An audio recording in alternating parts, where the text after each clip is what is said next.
अस्सलाम वालेकुम, मैं हूँ आरज़ू अंसारी। उम्मीद करती हूँ आप सभी खैरियत से होंगे। अल्लाह आप लोगों को ऐसे ही खुश रखे। यजीद की वो सच्चाई जो ज्यादातर मुसलमान नहीं जानते, आखिर क्यों छुपाई गई यजीद की वो हकीकत जो आज भी ज्यादातर मुसलमान नहीं जानते? क्या इसलिए कि वो सच्चाई इतनी दर्दनाक है कि सुनकर रूह कांप जाएगी?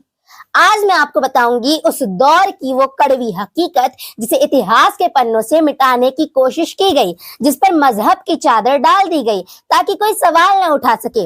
यजीद एक ऐसा नाम है जिसने करबला की सरजमीन को खून से तर कर दिया था। उसने सिर्फ हुसैन रज़ियल्लाहु तआला अन्हु को नहीं बल्कि इंसानियत को भी कुचलने की पूरी कोशिश की, लेकिन उसकी असलियत पर चुप्पी क्यों है? क्या डर है उस सच्चाई से? वो वक्त इस्लाम के इतिहास का सबसे अंधेरा दौर था, जब हक और बातिल आमने सामने थे।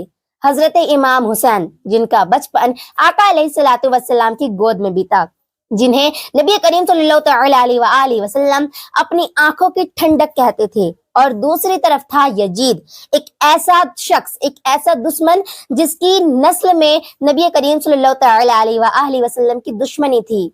तख्त का लालच, शराब और जुल्म का जहर कई नस्लों से चला आ रहा था। उसका दादा अबू सुफियान, जिसने इस्लाम के खिलाफ कई जंगों की सरपरस्ती की, उसकी दादी हिंद, जिसने जंगे उहद में हजरत हमजा के सीने को चीरकर उनका कलेजा चबाया, और उसका बाप मुआविया, जिन्हें इस्लाम को सियासत का जरिया बना लिया था, जिसने खिलाफत को विरासत में तब्दील कर दिया। जब मुआविया की मौत हुई तो यजीद को तख्त पर बैठा दिया गया। वो एक ऐसा आदमी था, एक ऐसा शख्स था जिसे ना कुरान से लगाव था, ना नमाज से वास्ता था, ना अल्लाह ताला से डर था, और ना ही कोई एहसास था कि वो कुछ गलत काम कर रहा है। वो शराबी था, जुआरी था, अय्याशी था, ये सब उसका पेशा है। वो बंदरों को इंसानों की तरह कपड़े पहनाकर दरबार में नचवाता था, लेकिन उसके सीने में सबसे बड़ा लालच था ताकत का। उसे मालूम था कि अगर हुजूर के नवासे हजरत इमाम हुसैन रज़ियल्लाहु तआला अन्हु उसके हाथ पर बैत कर लेंगे तो दुनिया भी उसे इस्लाम का खलीफा मान लेगी। मगर इमाम हुसैन जानते थे कि ये सिर्फ बैत नहीं बल्कि इस्लाम को गिरवी रखने की बात थी। अगर उन्होंने सर झुका दिया तो हक और बातिल की सरहदें मिट जाएंगी, हलाल और हराम की पहचान खत्म हो जाएगी। इमाम हुसैन ने साफ कह दिया कि मुझ जैसा शख्स यजीद फासिक फाजिर के हाथ पर बैत नहीं कर सकता।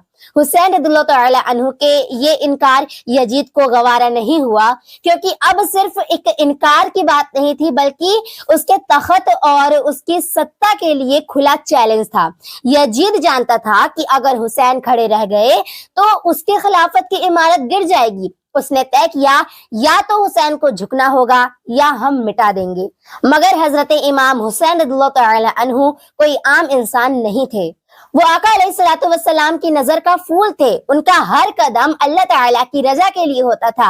हुसैन रज़ियल्लाहु तआला अन्हु जानते थे कि उनकी शहादत ही इस्लाम को जिंदा रखेगी, इसलिए उन्होंने मक्के से कूच कर लिया और करबला की तरफ रुख किया। यजीद ने करबला की सरजमीन को खून का दरिया बना दिया।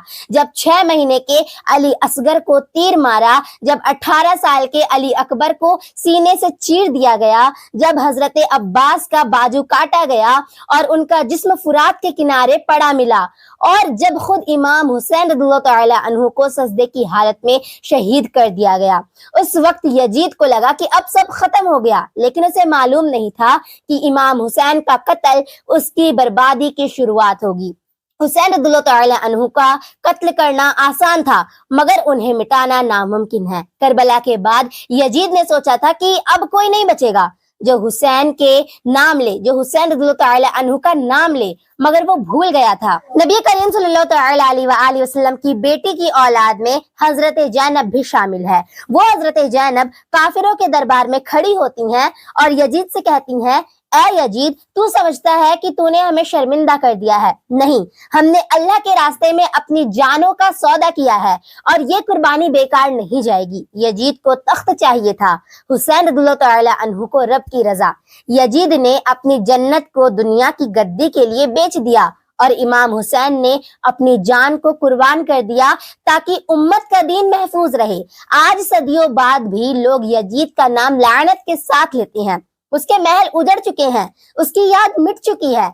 अब इमाम हुसैन रज़ियल्लाहु तआला अन्हु वो इंसान है जो हर इंसान के दिल में जिंदा है आज भी। हर मजलिस में, हर मातम में, हर आंसू में हजरत इमाम हुसैन बसते हैं, क्योंकि उन्होंने बता दिया कि बुराई जितनी भी ताकतवर हो, हक के सामने कभी कामयाब नहीं हो सकती। अगर इमाम हुसैन झुक जाते तो आज इस्लाम सिर्फ नाम का मजहब रह जाता, मगर उन्होंने अपने बेटों को, भाइयों की, साथियों की कुर्बानी दी और कुर्बानी देकर ये यकीन दिलाया कि ला इलाहा इल्लल्लाह कहने के लिए किसी जालिम की बैत जरूरी नहीं है। इमाम हुसैन की लड़ाई सिर्फ यजीद से नहीं थी, ये हर दौर की यजीदी सोच से थी। और जब तक इंसाफ की रूह जिंदा है, हर वक्त का हुसैनी उस जुल्म के लिए, उस जुल्म के खिलाफ आज भी खड़ा है, क्योंकि हुसैनी मिटे नहीं है, हुसैनी आज भी जिंदा है। उम्मीद करती हूँ आज की इस नई वीडियो से आप लोगों को सीखने को जरूर मिला होगा। मिलते हैं अगली वीडियो में। अस्सलाम वालेकुम।